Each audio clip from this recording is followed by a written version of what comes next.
So I have a name for two of them, two of these really deep stories. One of them is the story of the self. The other is the story of the people.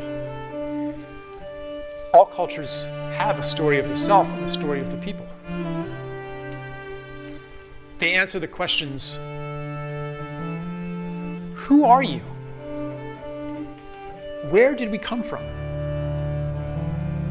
Where are we going? What's important in life? What's valuable? What's the purpose of life? Different cultures answer these in different ways. The story of the self answers the who are you? What is a human being? And it says, in our civilization, it basically says this. What you are is this separate being among other separate beings in a universe that's separate from you. What you are is this bubble of psychology floating around. It depends. Religion says what you really are is a soul. You're not even the flesh. You're separate from that even. You're separate from matter. You're a soul encased in flesh. Science says, well, it's more like you're a consciousness. Descartes would say that. You are this mote of consciousness inside a robot made of flesh. You are a mind inside flesh. Some science would dispense with the mind altogether and say you are just this robot made of flesh. Physics says you are a collocation of atoms, of elements interacting according to various forces. Economics, of course, says that you are an economic man, an atomic unit that interacts with other atomic units according to various forces.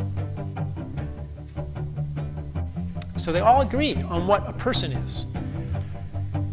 But not every culture agreed about that. Some cultures would say that what you are is the totality of all your relationships. And they wouldn't even have a word for self that meant anything like our word for self means. They wouldn't have a word for body either. That was different from person. This myth of the separate self runs very deep. And even though I think most people kind of reject it now, and we're more attracted to the idea that we're, in some sense, we're in unity with each other, that I'm not different from you. Maybe we're even the same being looking out through different eyes, and we're not separate from other species, we're not separate from the world. We still have a lot of habits of thought and intuitions that are based on separation.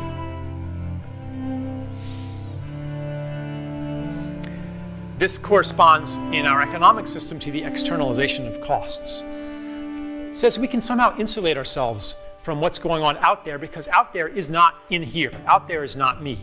So there could be some tragedy. Fukushima, okay? Well, that's not going to affect me because that's over in Japan, and if the wind blows the wrong way, I can go somewhere else. And I can eat food that's imported from somewhere with no radiation. So I can escape that. The Gulf oil spill, well, I get my shrimp from the West Coast. I don't get my shrimp from the Gulf of Mexico, so that doesn't affect me. So our logic says that what happens to you doesn't matter to me. What happens to the world isn't happening to me. That's what our logic says. But our hearts disagree. This logic contradicts our felt experience. So I might as well mention that the new story of the self that we are entering, you could call it the connected self. Even that doesn't quite get at it, because that implies separate beings having connections. Really what it is the self of interbeingness, of interexistence, that understands that what's happening to the Gulf of Mexico, what's happening to children in Haiti, what's happening to child soldiers in Africa, what's happening to people living in ghettos, and what's happening to the whales, and what's happening to the forest, that's happening to me too. That's something we can feel. That's why it hurts when you see that photo of the seabird drenched in oil staggering along the shore, or when you read about children in Haiti eating dirt because they're hungry, or when I was driving from Ashland and there's those clear cuts, you can see them from the road.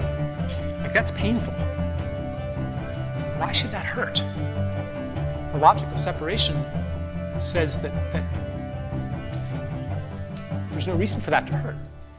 But as we enter this new story of self, which you could call the connected self, then it makes sense now. It makes sense why those things should hurt me, because they are happening to me.